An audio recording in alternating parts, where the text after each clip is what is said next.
mercy on this weary soul. The views expressed on the following broadcasts do not necessarily reflect those of KHLT, Take 12 Radio, or our affiliates. The opinions on this show should not be considered as medical, psychological, or professional advice and are those of the host, co-host, and guest. Take 12 Radio and KHLT Recovery Broadcasting are not affiliated with any particular 12-step fellowship.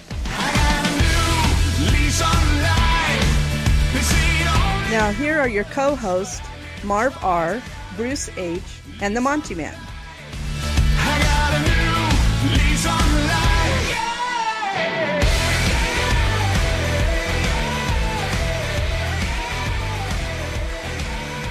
Well, welcome aboard, all you happy, peppy scallywags and scallywagettes, to another episode of The Great Reality here with Marv R. Bruce is not here today. And by the way, that was Mercy Me with their song New Lease on Life. I like it. But it is a far cry from Percy Sledge or country western music, right, Marv? Yeah, it is. A far cry, a far cry. And today is a special show because we're continuing, I guess, our mini-series on how did we get here. We started that last week with Marv and Bruce sharing some of their story of what it was like, what happened, and what it's like today. And today, my friend Toni is in the studio. Hi, Toni. Hello. How you doing? Good. Okay. Are you feeling more at ease, or now are you more nervous than ever now? Oh, yeah. Yeah. That's what Marv says. Like, how you doing, Marv? Yeah. Yeah. So Toni's going to be sharing her story of experience, strength, and hope with us. Toni is one of my heroes, and I'll tell you why. She is one of those shining lights that works in fast food and sticks it out. I don't know how you do it. I managed 2 Taco Bells in the East Bay of California years ago, and I just about lost my sanity. And that was before computers. We used chalkboards to take orders. I mean, it was a trip. But the people were just as crazy back then as they are today. Co-workers as well as customers. And then you got people in middle management that getting the pressure from the owners that are saying, keep food costs down, keep labor costs down, and then you don't have enough people to do the work. And then you get chewed out because the place isn't clean and right. Right, All definitely, of that stuff. every day. Yeah, it's crazy. They expect you to walk on water, but they don't even provide the water. So kudos to you. Thank you. And we're going to be talking about McDonald's here in a few minutes, but I'm not going to tell you why or how yet. Okay. But we're going to be talking with Toni, and she's going to be sharing what it was like, what happened, what it was like today, her story of recovery. Before we go into that, though, let me just tell you that I had a very interesting week. It was a week of much discouragement, a little bit of anger thrown in there, a little bit of self-righteousness perhaps, maybe some hurt pride, and probably some justifiable disappointment. I've never done this before. I've been on Facebook for oodles and oodles of years, and we have almost 3,000 people that listen to our show on Facebook. And, when you're on social media, and Facebook in particularly, I mean, Twitter and LinkedIn and Google Plus and WordPress and YouTube, they really don't seem to have the issues that Facebook does when it comes to people really just trampling on other people's personalities and what they believe and lifestyles and that kind of thing. I am very, very, very adamant about what I believe, my standards and goals and so forth, but I don't want to ever be guilty of character assassination. I may not like what you do. I may not like what you post. I may think that you're an absolute moron, depending what you're posting. But it really isn't right for me to assassinate your character on Facebook, no matter what I think. And sometimes I would love to do that. And there has been a couple times when I may have done that unknowingly, not intentionally. But for the most part, I just don't do that. And the reason that Take 12 Radio, we have two sites on Facebook. We have my personal one, it's just Monty Meyer. But the address for that is facebook.com/Take 12 Radio. And then we have one that's specifically for the shows only. And that is facebook.com/Take 12 Recovery Radio. And last week, and this has been building for a long time, last week there was a post with a picture of a Nazi flag, I think it was a Confederate flag, and the Christian cross. And the question was, under what symbol has the most, murders been committed? That kind of thing. And what they were doing is they were trying to bash the Christians again. I mean, it was obvious what was going on, And I don't know, something in me snapped. I just thought, I'm done with this. I really am done with this. And so I posted, I said, due to, I'm paraphrasing here, but due to the enormous amount of disrespect towards America, enormous amount of disrespect towards people's values, the enormous amount of pornography and profanity posted on Facebook, I am seriously considering deleting my Facebook pages altogether. And I'm going to take some time in prayer and consideration. And if you are a fan of Take 12 Radio, you might want to go to our website and subscribe for free to the shows, because I may not be on Facebook much longer. And that's all I said. You would not believe the crap I got from people, from Christians as well as non-believers. In fact, I got some support from non-believers. But I had people that claimed to be Christians saying, you're a coward, you're running from the truth, you're stealing the gospel from people, you're doing this, you're doing that, you're burying your head in the sand, all these kind of comments. And I'm thinking, I've been doing this 11 years. I'm still going to be doing this. I'm still on all these other social networking sites. But if something's unhealthy for me, I need to walk away from it. I had posts previous to that from people locally that are in a 12-step fellowship, I won't mention which one, attacking the integrity of my family, my wife, my kids, and I put up with all of it. And it's all because I'm a Christian and a little outspoken sometimes. But I just had it. So I was perfectly considering it. Now, I will, to their credit, I will say that there was an enormous amount of support. There were people encouraging me right and left. I mean, it was coming out of the woodwork. People that have never responded to any of my posts coming out of the woodwork. It was amazing. And I realized, wow, that I didn't realize how many people were being influenced by what God's doing through Take 12 Radio. And so I calmed down and I just sat back and I let a couple days go by and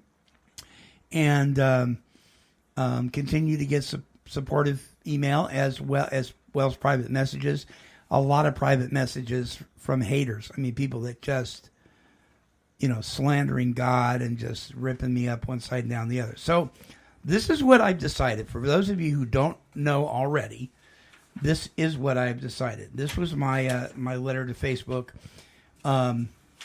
yesterday. I was going to make my decision today, and I made it yesterday. It says, my Facebook decision. First, many thanks to all of you who have responded by encouraging me to continue here on Facebook.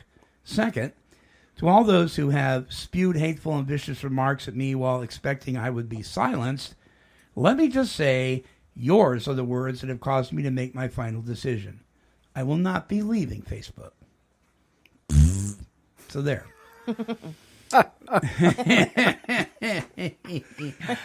What I've concluded is that I have been under attack by the enemy of my soul, Satan, attempting to use discouragement to derail me from this vital ministry.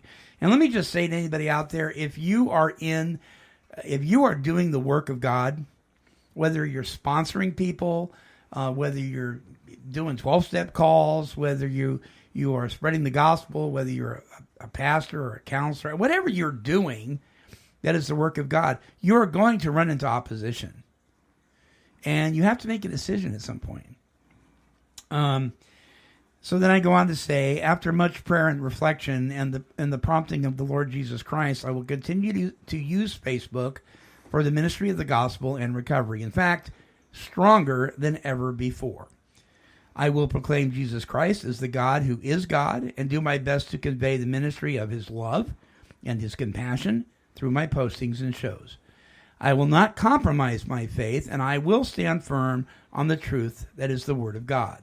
I will not apologize for my convictions, and I will not hesitate to unfriend or block anyone who uses hate tactics or profanity, whether directly or by reposting other pics and statements in response to any of my posts on my timeline.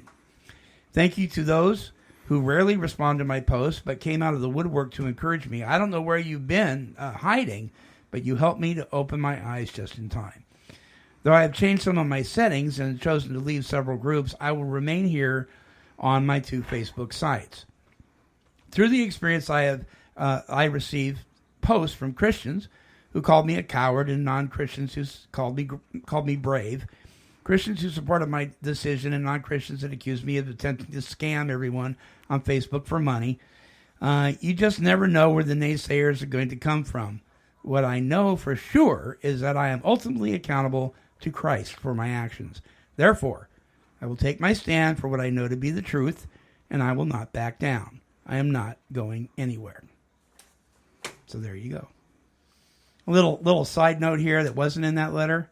Bottom line, I am the Christian the devil warned you about. Mm-hmm. So get over yourself. We can't let people push us away. We just can't, because then they win, But I'll tell you what, sometimes it gets hard, and we got to take. So if you are a knee-jerk reaction person like I can be, before you make those decisions and blot out everybody in your life because a couple of people have pushed your buttons, please take a couple of days, unplug if you need to, kind of regroup. Get some wise counsel, pray about it, and I promise you the day will look a little brighter if you do that. So there that is there. Dum-ta-dum-dum-dum. Now, I've even changed my logo on my Facebook page. This show, in particularly, and Take 12 Radio, is going to get even more God focus than ever before. Time is short, my friends. It's no more Mr. Nice Guy. Right? Alice Cooper? No more Mr. Nice Guy. But I believe that we should convey the truth of God, the biblical truth of God, in love and compassion, and not by character assassination, because I don't think that gets us anywhere. All right. We're going to be back here in just a second after we hear from our sponsors, and we'll do a little Take 12 trivia, and then Toni's up with her story of experience, strength, and hope. Don't go away.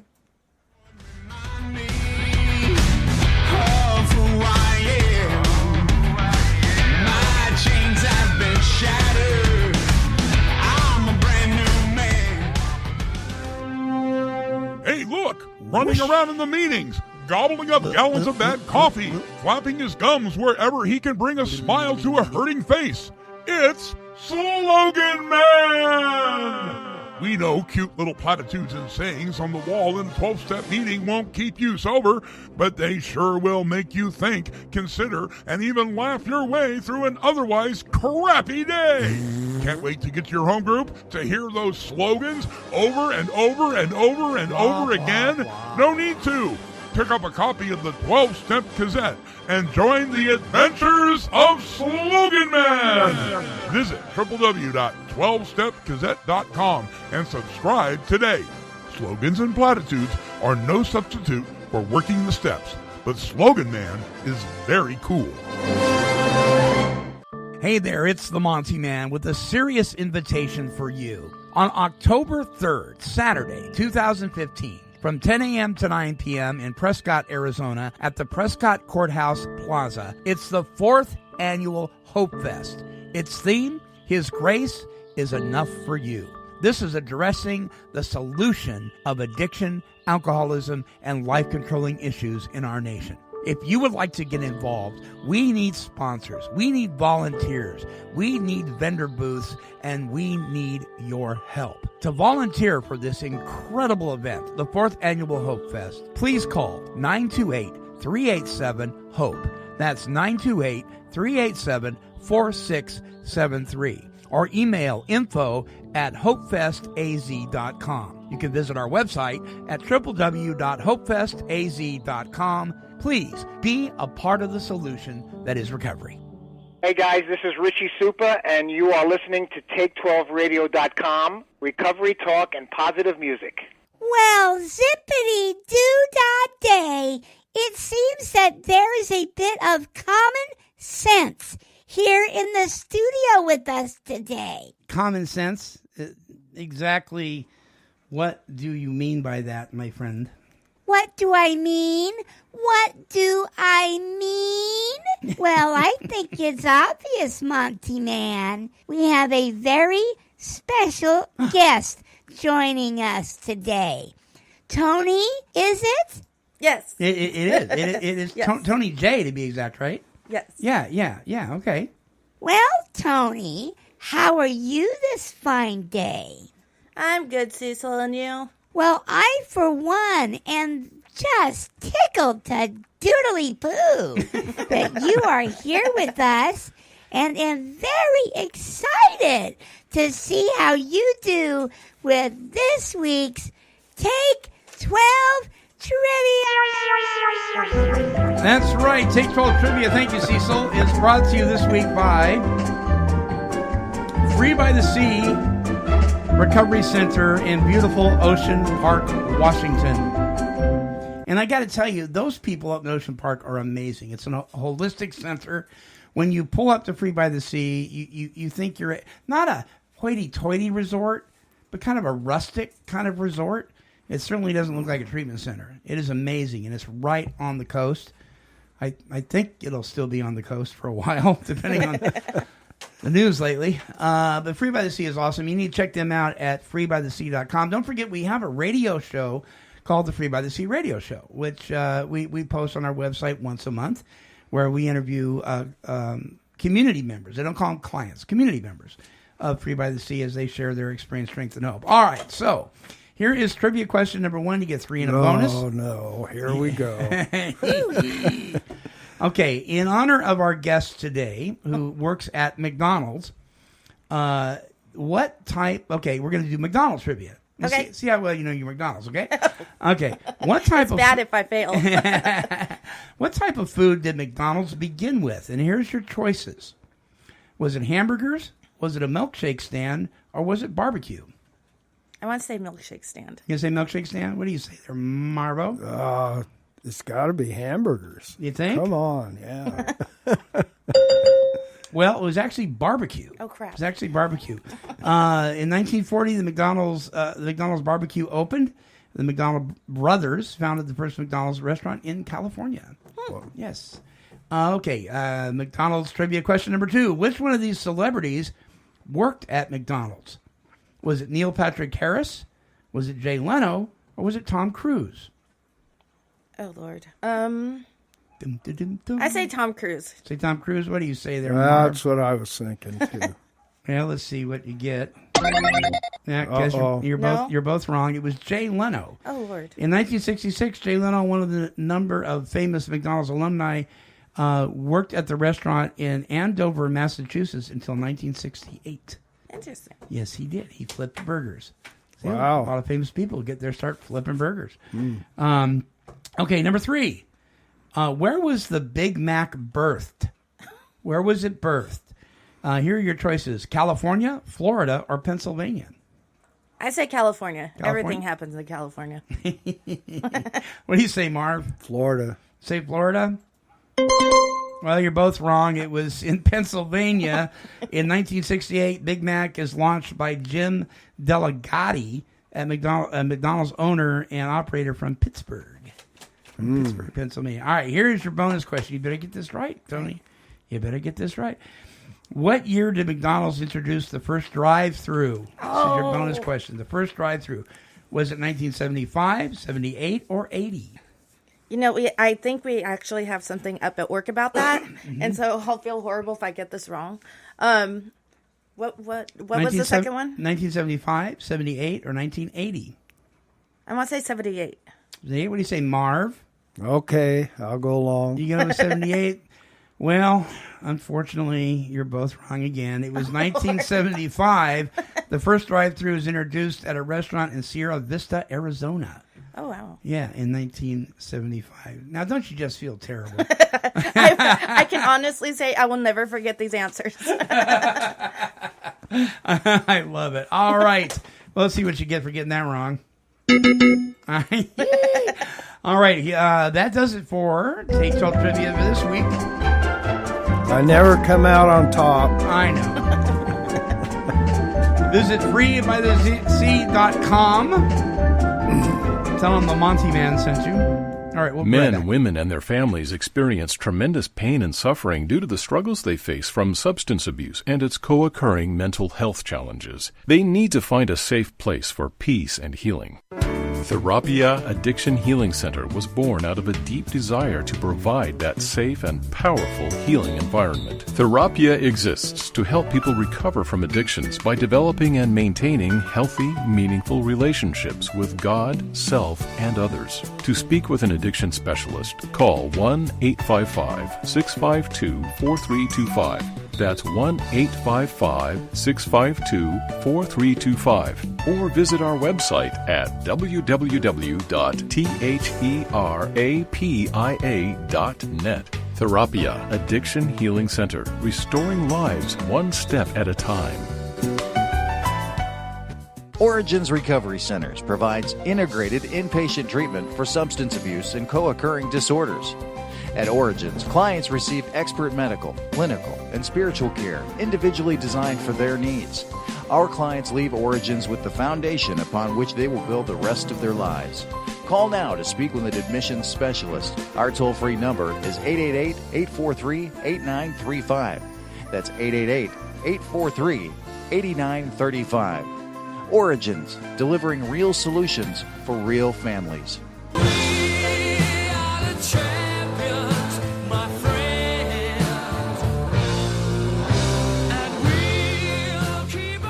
Well, welcome back to the show at Take12Radio.com on your internet dial.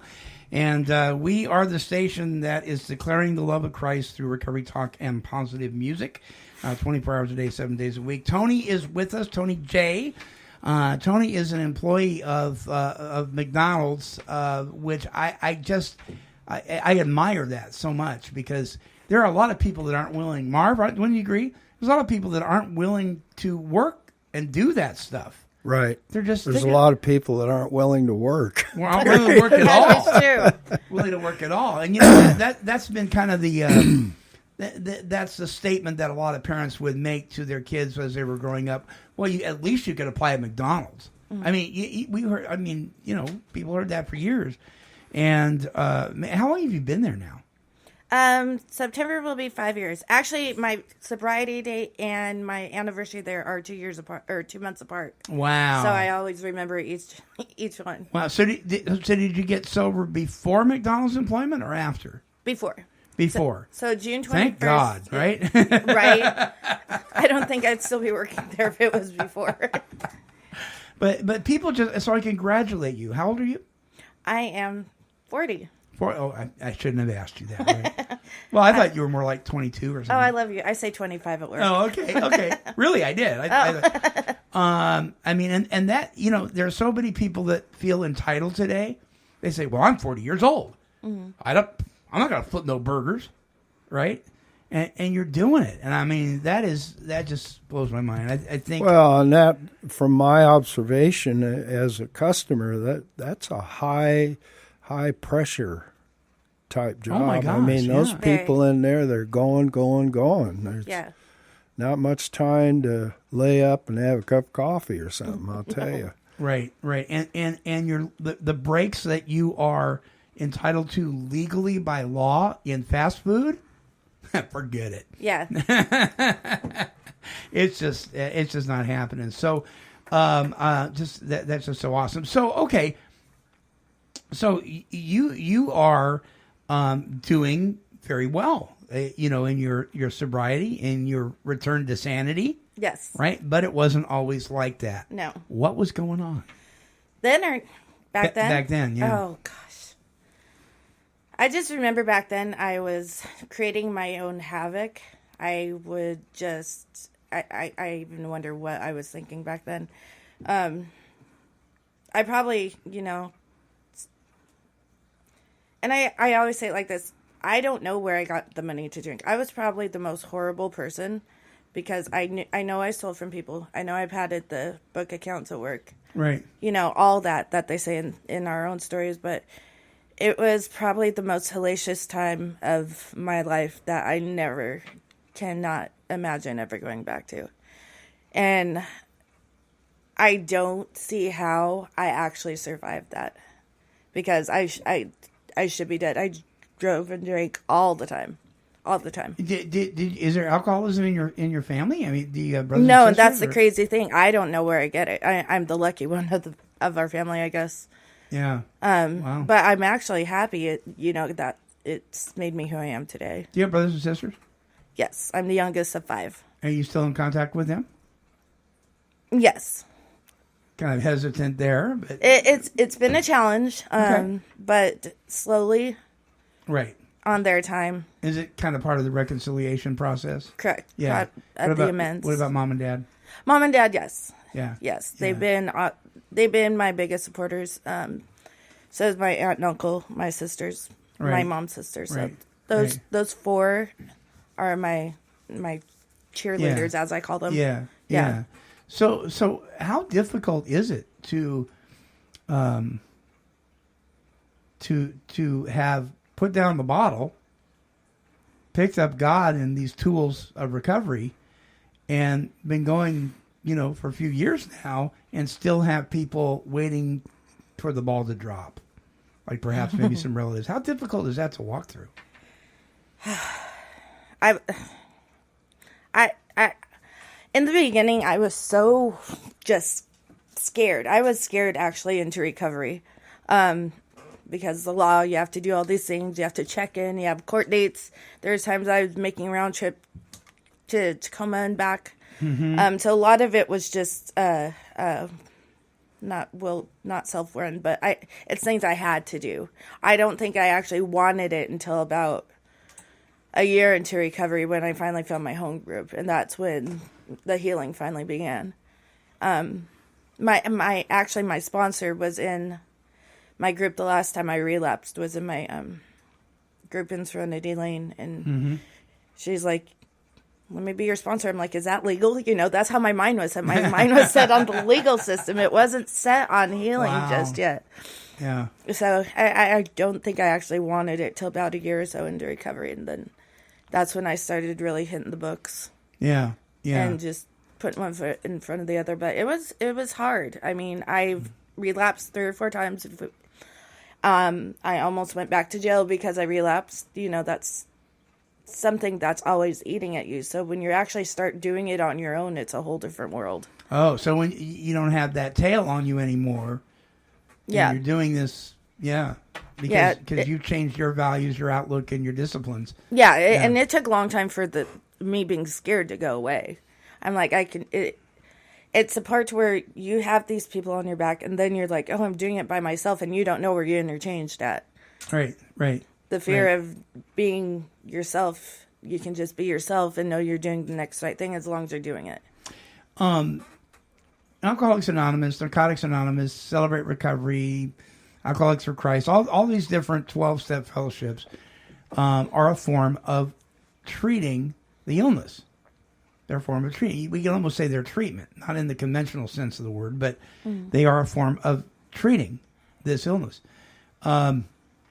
Amar talks a lot about, and I always have a lot of respect for him about this, about the newcomer and what can affect the newcomer, what can attract the newcomer or scare the newcomer away, and things like that. He's got a heart for the newcomer.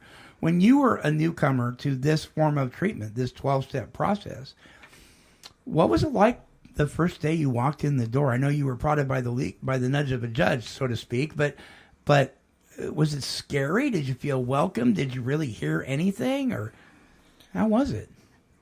And it's funny because we have newcomers coming into the rooms all the time, and I always tell them, I don't think, I know I was scared. I was scared, I was just one big ball of fear. But I don't think I actually heard anything in the rooms until about my, at least 12th or 15th meeting. So what kept you coming back then? I wanted it. I didn't want to be the outcast anymore. I wanted to figure out how y'all got it and figure out how I can do it. Because I see when they share, they're happy. And I'm like, how the hell are these people that happy? They're sober.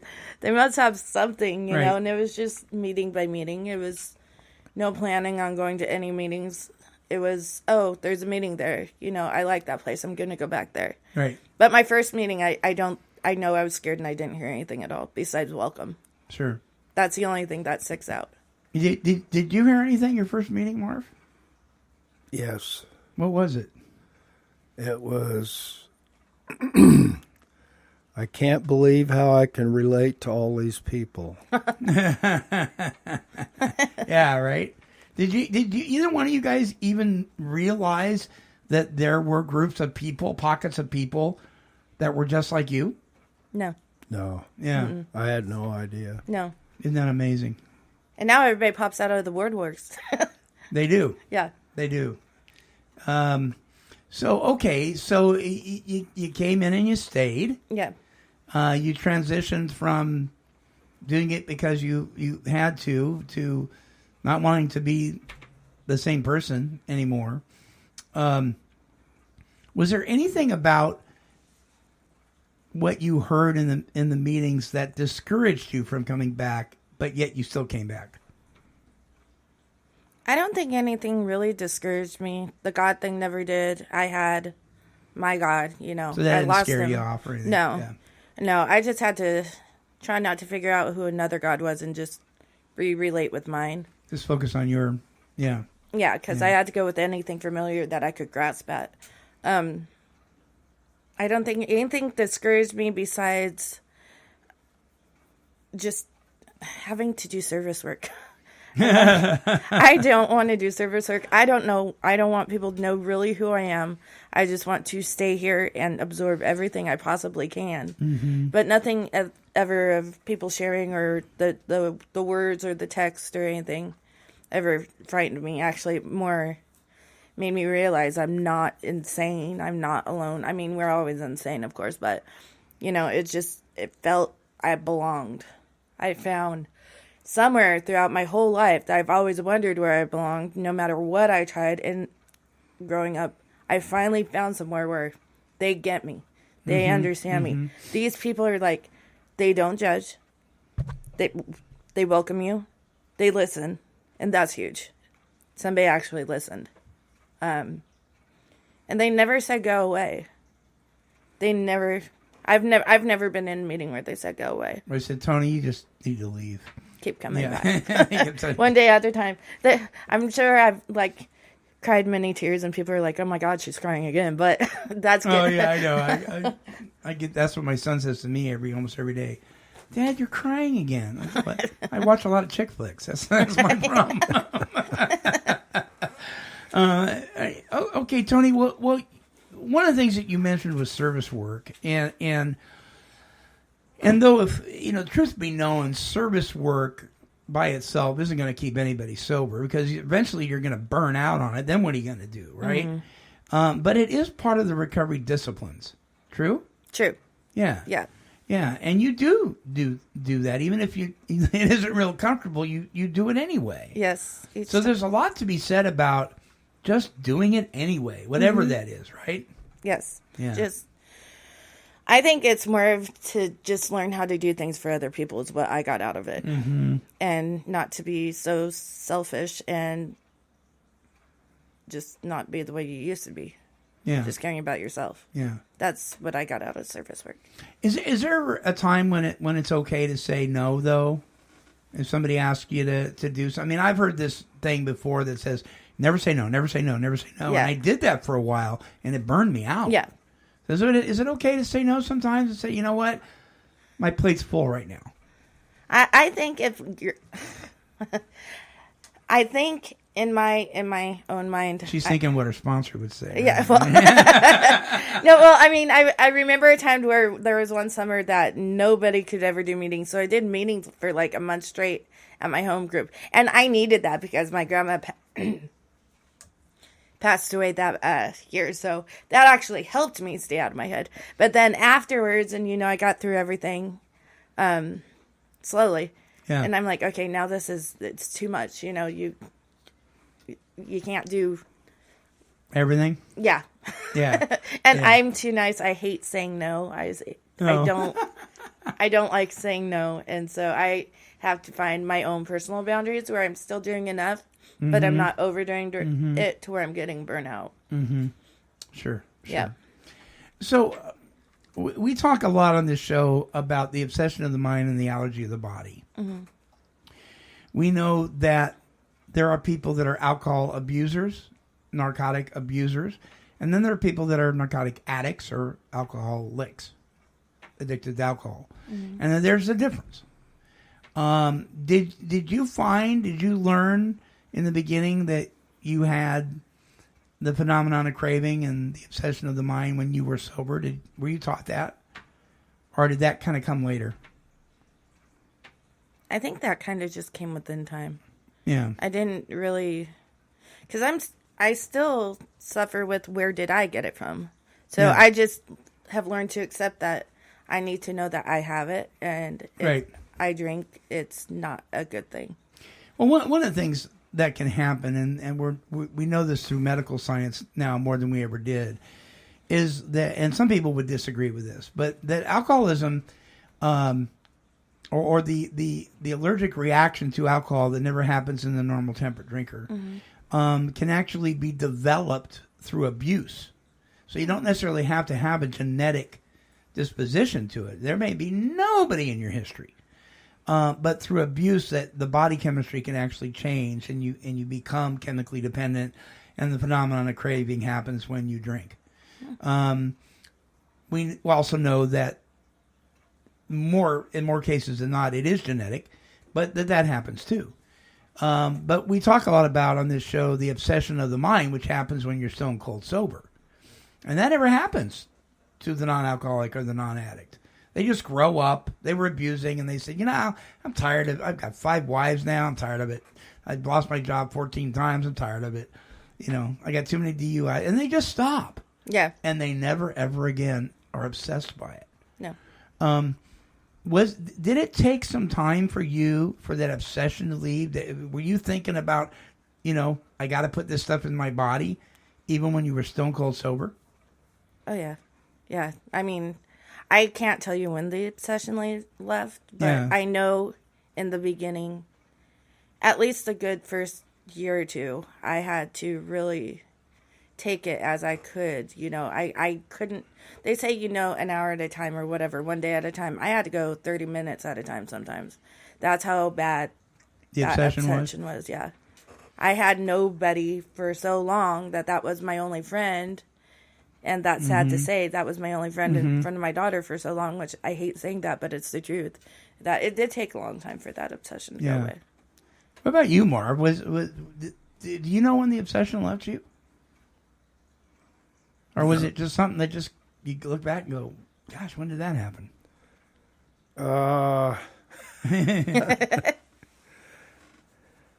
I'm not sure. Because there wasn't... really, I'm not. Yeah.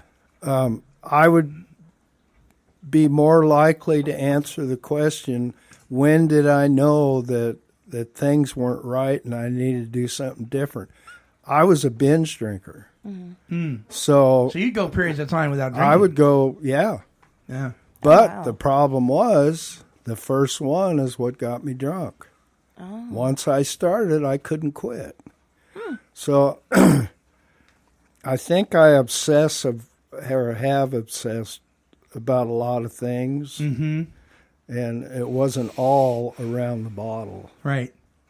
So I'm not really sure to answer your question. Can it come out of nowhere? The obsession? Yeah. Yes. Can it just kind of come out of nowhere? You're bebopping along at 3 years sober, and somebody comes walking from around the bush at the local Fred Meyer's with a bag of dope, and boom. Well, let me tell you what happened to me real quick. Yeah. About 5 years into it, a friend of mine and his wife invited me to like a Christmas dinner at the Elks in Lebanon. Mm-hmm. And so we're sitting in there, and all of a sudden, out of nowhere, of course, the beer was, you could really smell it. Anyway. Yeah, it was flowing. But we're sitting there eating. It's the Elks Club. And all of a sudden, I got this weird deal. I wanted a drink so bad I couldn't I could taste it, and the sweat was starting to pop out. Yep. You can identify, right, Tony? And I thought, what am I going to do? These people that I'm with are not in the program. They're normies, supposedly. Right. So I did the next best thing. I turned to my buddy, who I've known for years and years and years, and I just said, you know what? I want to drink really bad. And he said, really? And I said, yeah, I don't know where it's coming from, but, and I got up and I walked around a little bit, and I came back and it left. But I think the power went when I told my friend, I want to drink so bad I can't stand Interesting. it. Yeah. Yeah. Interesting. Salvation is free, but healing comes from confession one to another. Yep. You open your mouth and you say, hey, I'm really feeling like taking a drink. I haven't in years, but right now I am. And all of a sudden the power in the drink thing is dissipated. It's amazing. So you can identify, Toni, with that.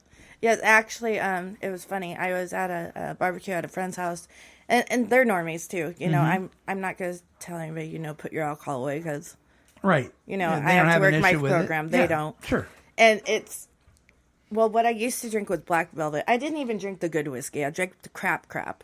And so I turned in their kitchen, and there's the bottle, the same bottle I had, fit the whiskey every day, and how I even drank that much, I have no idea. But when I saw that, I like what he said. The taste, that was just the weirdest thing, and that was only about not even a couple years ago, a couple summers ago. Yeah, that was the weirdest thing. I never experienced anything until like what he said. I suspect. Well, I know that happening. That if you want to call it temptation, if you want to call it a metaphysical thing or whatever, that I suspect that the possibility of that taking place could happen to anybody. Sure. Even somebody who's been sober 80 years. Yeah. Sure. And it doesn't mean that there's sin involved. It doesn't mean you've been playing around with the idea or putting your big toe places where it shouldn't be and being risky about it. It doesn't mean that at all. Now, if you do those things, you could probably stir that up, but it can just happen. And I tell that story about walking around the bush from Fred Meyer's because that happened to me. It happened to me. 3 years. 3 years hadn't used or drank anything. And a guy just comes walking around the corner. I mean, to tell you, it was just like the enemy in my soul just stuck him there. Oh, wow. And boom. And I was salivating. I was sweating. My heart started beating really, really fast, and I needed to get out of there immediately. I'm glad it wasn't, I wasn't at a buddy's house and the guy came out of the bathroom or something. You know what I mean? Because I think I would have picked up. Yeah. But I was able to get out, so it can happen. So Toni, how important is sponsorship and accountability within your recovery program? Well, in mine, it's very important. I don't have any sponsees at the very moment. I'm always You're childless. Yeah, I'm childless, and I swear it's like a curse for some reason. First, I couldn't find a sponsor. Now I can't find a sponsee. So That's I feel right. Certain eras in your sobriety stuff happens, but Sure. I'm doing other things. And accountability is you have to be accountable. If you're not, then you're in danger. Yeah. If you don't make yourself accountable, then what the hell are you going to do when those times come to where, we all talked about? You have to train your mind whether you're in the rooms or not. It's a 24-hour thing. Right. So you have people that you've given your permission to call you on your baloney, Yes. even if they're wrong, even if they may be wrong. Yeah. It's okay for them to say, "Hey, Tony, what's Yeah. going on?" Right? Yeah, and Yeah. Actually, the friend's house I was talking about, they are very on top of everything, and they don't mind calling out my BS, but they saw my reaction, and I just turned around and walked away. And they knew, and that's what I love about them. Right. I don't have to hide who I am, Yeah. and if I don't hang around people, I have to hide who I am. I'm Right. an alcoholic. Right. That's just Right. it. So Yeah. Yeah. I'm a diabetic. yeah. Whoop-de-doo. Right? Mm-hmm. Yeah. So okay. So what would you say is, I don't know if I want to say frustration, but your concern. What would you say is your main concern within today's 12-step fellowships? Do you see anything that you think maybe we've gone off a little off track? Maybe we could get reeled back in a little bit. Maybe we need to kind of sharpen up our skills. I mean, because, things kind of, they just do. That's just kind of the law of nature. I mean, you're going in a certain direction, and sometimes you get a little, and organizations can do that too. Yeah. We know that there are bad meetings. Those are and people say, well, I've never been to a bad meeting. Well, you haven't been to meetings then. Yeah. There are meetings that really aren't that particular fellowship's good representation of what that is. And sometimes it's because they've gotten a little sick, and they have. I know in AA we have a thing called group inventory, and that you can do, where you kind of reel everybody back in and kind of, But have you experienced anything that kind of concerns you, or are you pretty happy with the way things are? I personally not have yet experienced that. That doesn't mean I won't. Right. I don't. No, I don't think I've ever. I don't see anything personally now that I could say I'm frustrated over. I mean, the most petty thing I could probably think of is people talk too long, but that's within any meeting. But. Yeah, it's like the guy.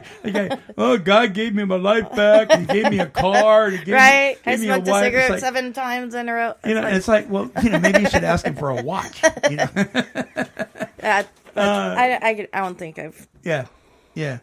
Well, that's good. And the reason I ask you that question is because when that does happen, because people are people, and people will disappoint. And sometimes things can go real sideways. It's really important to know that can happen, and when it does happen, if it does happen, that we don't let that chase us off. Because if those of us who have a solution run away, it's kind of an abandonment thing, isn't it? We're kind of abandoning each other, and that's the thing I faced with the Facebook deal. Yeah, man, I just wanted to. I'm done with this. I'm out of here.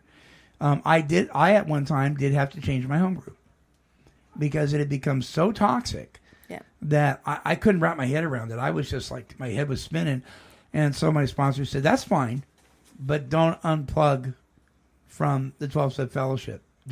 Just shift a little bit, and make sure you found a new home group before you leave." Yeah. Which was real good advice. So for those of you out there that are frustrated because things may not be going the way you think they should be going, let your heart not be troubled. I mean, it's not like there's only one meeting in town. I mean, on this planet, there are so many meetings. Yeah. There's no reason for you to, chuck it all down the river. And so you don't have sponsors right now. No. But if somebody said, "Hey, Toni, I'd really like to, work these steps with you," are you open and willing to do that? Yes, and even if I just see a newcomer, I just give him my name and my number and say, call anytime, day or night. Right. There's people I've had to call 3 a.m, so I know what that phone call means to somebody. Yeah. It's literally saving their life at that point. What is the number one thing that you enjoy and get the most benefit out of when it comes to your 12-step fellowship? We talked about what might frustrate you. What is if you really had to pick something that was just like top notch, what is it? Oh, that's a hard question, actually. I get a lot of joy out of Because there's a lot of things, right? Yeah. I think that I can. I don't know. I think everything of the whole program Mm-hmm. is knowing I have that program. I mean, I don't have one thing I like or dislike about it. But my favorite thing is that I can say I'm wrong and be okay with it if I'm wrong. And I could never do that before. And I think that's Wow. amazing. Wow. Because you have permission from everybody to do that, and they're not going to Yeah. crucify you for it. As long as I do it properly. But I mean, that's the biggest thing that I love is I can say, you know what, I was wrong. You know, not what can I do to fix it, but let me, make an apology and, try not to do that again. That's the best freaking thing on earth. I've Wow, lived that's in pretty so much cool. misery, and getting that out and being able to do that and not feel bad about myself when I do it, that's Yeah. amazing. Yeah. Is it hard to admit when we're wrong, Marv? Are you trying to imply I'm wrong? No, Of course it is. Yeah. That's a real tough one. But the more you practice, the easier it gets. Amen. Amen. Well, we have plenty of room to practice. Yes, I know I do. I know, just, it's hard for me because I'm wrong like once a year. I don't have a lot. Oh, I was wrong just there. Okay, I admit it. I was about to say, you're just wrong there. No, it's okay. Do you feel free to talk about God in your home group? Mm-hmm. Yeah. Yeah, I do all the time. Yeah. It That's may not real be- comforting, isn't it? Yeah, no, and that's why I love Beth's program is we don't have to have the same God. Everybody. Now, I don't agree with the doorknob thing. I hate that. But if they can find like the ocean or something, that's better than a doorknob. That's the only part I don't like. Any place is, like Bruce says, any place is good enough to make a beginning as long as it makes sense to you. Well, yeah, I get it. Right, Marv? The book says that we found out that all we needed to do was be willing. Yeah. Right. And that would start. That would Yeah. start the process. Yeah. And lots of people are in different places. Yeah. And I may sit there and think to myself, I'm thinking of one guy right now that has just been, what he calls God is just bizarre. Mm-hmm. And it's not my opinion. It is. It's just bizarre. And I believe that one day, that's going to stop working for him. Yeah. But he's still around. And so I'm thinking, as long as he's around, and as long as us that don't maybe agree, don't bail, Yeah. he'll get it Yeah. eventually. Some people it takes a long time. Some people it's real quick. Mm-hmm. I mean, who am I to say? But I'm with you. I mean, but you know what? When I think about it, Toni, do you really know anybody that really truly believes that a doorknob is God? I really haven't met anybody that. I've met people say that and want to claim that, but Yeah. when you really get them, over a cup of coffee, there's It's not something else that- going yes. on. Yeah. Yes. Yeah. So it's good to be able to say. Now, I know there are meetings in this country where they will censor you. They will try to censor you. But those, in my opinion, they're not really the true 12-step meeting. No. When they do that. Mm-hmm. If you want to do something, your own program, that's fine, but call it something else. It's not AA or NA or whatever. Mm-hmm. So what about your friends? Have you gained a host of friends? In the rooms, outside the rooms, in both. the rooms, or both? Yeah. Well, yeah, actually, I have friends who are actually true friends now, to Mm-hmm. where I didn't have that before. Right. I had a lot of acquaintances. I had a lot of, I don't want to say dealers because drugs was not my thing, but, they are, I guess, people you go for money and stuff for Right. your alcohol, I Right. guess. I don't know what you would call that, but... Codependent? Codependent, okay, yeah. That sounds good. Mom, dad, Yeah, brother, no. sister, Not mom neighbor. and dad. Not your mom and dad. No. No, but no, that's the best thing is I can be me. I can be myself. And even people in the rooms, I are more my family than... And some And- others that you would expect would be. Yeah. Yeah. And that's not to put anybody Does that down, hurt? Does that hurt a little? but- A little bit. Yeah. A little bit, but that's how life is when you do so much damage. That's right. Yeah. Sometimes Sometimes we get the game the way it is, not the way it was. Yeah. You can't have your cake and eat it too. That's just the way it is sometimes. And though sad, we can move through those things. We can walk through those things. We can come out victorious. We can, I had a buddy who says, you may not get the game back the way it was, but you can get it back better than it was. Yeah. And that's how it is now. Yeah. That's good. Good for you. So okay. So I know the home group you belong to. I belong to the same one. Yes. And those folks are wonderful folks. Not all of us agree on everything. But what's so beautiful about that particular group is that all that stuff is, for the most part, is left at the door. Yes.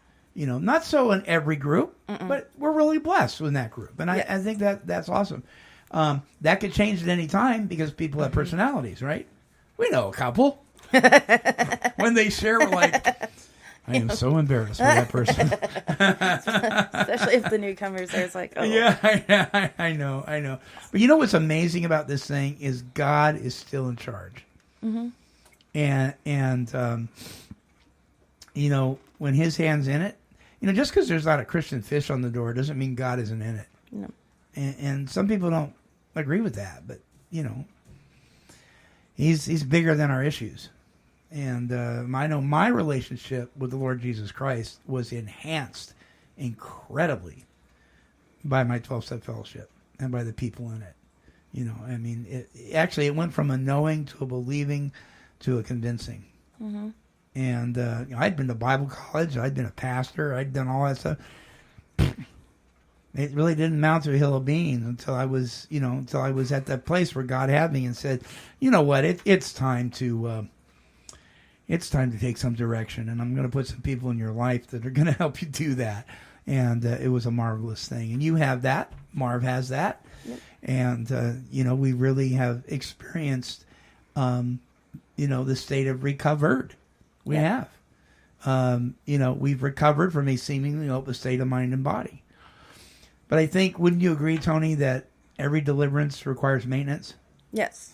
Yeah. Otherwise, it can be a mess. It can come back. And so we have to be forever vigilant. Yes. And hang in there. So we're out of time. So what would you like to tell the people that are listening? Maybe it's your sponsor, maybe it's some friends. Because I do expect you to share this with people. Do what? I do expect you to share this with people, that this show. Oh, definitely. I share it all the time. Okay, so but this particular one, because this is your interview, what's the one thing you would tell somebody today that's perhaps new to this whole thing? I think the most important thing is it will change.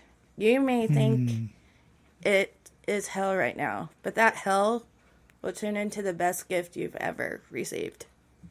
And that's what it's done for me. It will change. Yep. It will change.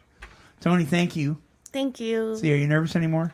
No, actually, I've been kind of trying to sit like him. He's calmed me down a lot. See, Marv? You need to hang out a lot then, because all these... I don't know if he's noticed that every time he moves, I move. That's great. All right. Well, Marv, thank you. Thank you. It's nice to meet you, Toni. You too. Toni, God bless you. Thank you. You too. May Lord bless you. You are one of the shining lights in a dark place, because addiction and alcoholism and everything, it's a dark place. Mm-hmm. And the more people we have like you and Marv and Bruce and others, the more chance we have of not just recovering, but being restored to sanity. Because anybody can get sober. Mm-hmm. But returning to sanity, that's a whole nother issue. And if you're out there and you're going to meetings and you're not doing the work that's required to get well, nothing changes if nothing changes. Nope. Right? Right. And so we just want to encourage you to latch on to somebody that has done this thing, that has been through this step process. Because today, less and less people are making the approach. You may have to make the approach yourself, unfortunately. And grab onto them and demand your right to be sane. Mm-hmm. Right? Right. All right. All right, my friends. Thank you, Toni, so much. Thank you, Marv. Bruce will be back next week. Until our next broadcast, this is the Monty Man, along with my very special guests, Toni J. and Marv R. And we're wishing God's perfect serenity for you. I got a new lease lease on life. They say you only live once, but I live twice. I got a new lease on life. I got a new lease on life. This has been a broadcast of Take 12 Recovery Radio and KHLT Recovery Broadcasting.